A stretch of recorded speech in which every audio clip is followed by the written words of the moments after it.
It all began around age 13. I was suddenly awoken in the middle of the night with a horrible pain in my lower abdomen. And it was so painful that I thought something was seriously wrong with me.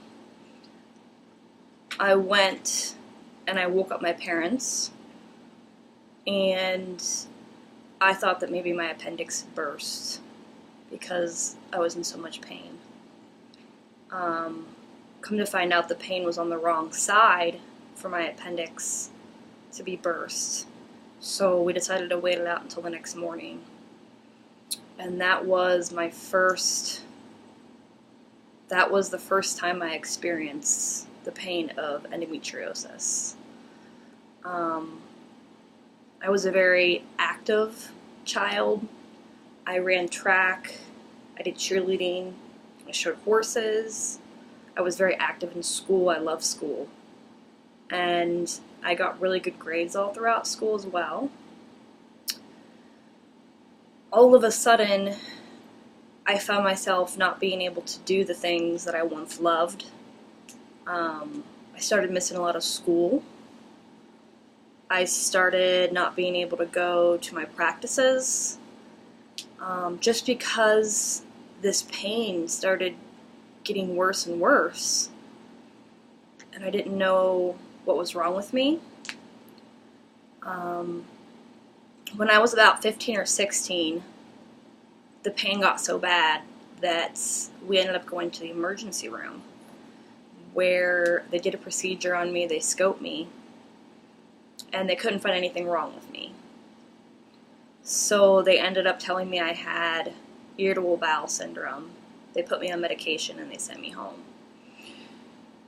So I was very hopeful that this would help the pain, but instead it just kept getting worse. And I just thought, what's wrong with me? Why is this happening to me? When it didn't get worse, I went to several specialists. I went through several procedures. They ended up actually testing to see if I had irritable bowel. Come to find out I did not, and I didn't need to be on that medication. I think I saw about 3 or 4 specialists, and a couple of them told me, there's nothing wrong with you. It's all in your head.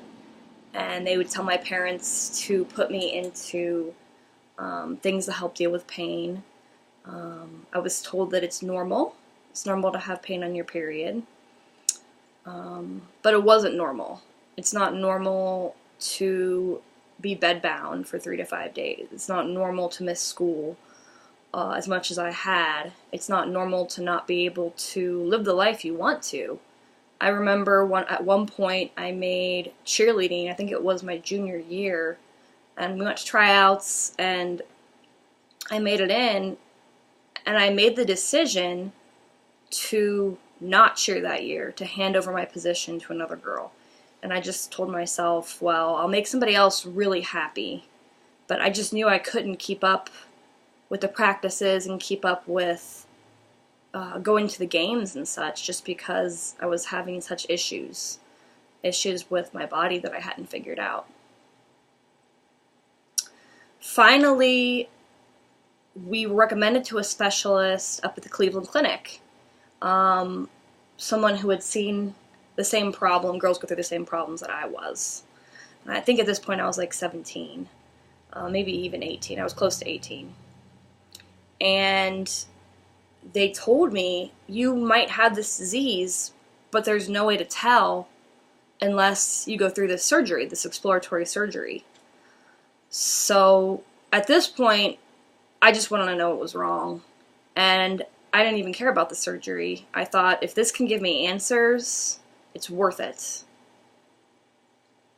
So I went through the surgery, and I just remember waking up from, being put, I just remember waking up from the surgery and my mother being there and her saying, we found what's wrong. And just this relief came over me. I just thought, oh, finally, we have some answers and something can be done about it. It ended up I had stage 3 endometriosis as well as 3 cysts on my ovaries. They were able to pop the cysts, and they did cauterize some of the endometriosis. But as I learned more about this disease, there's no cure. There's no cure for this disease. You can manage it. I went through several different treatments before I found something that worked for me. And it was just, it's so sad to me that so much of my life was taken away from me. I was in so much pain for so many years. And that the doctors just don't know about it. There's so many women out there that get told that there's nothing wrong with them, that this pain is normal. It's not normal. And I'm just so thankful that I had my parents behind me. They knew that I wasn't faking it.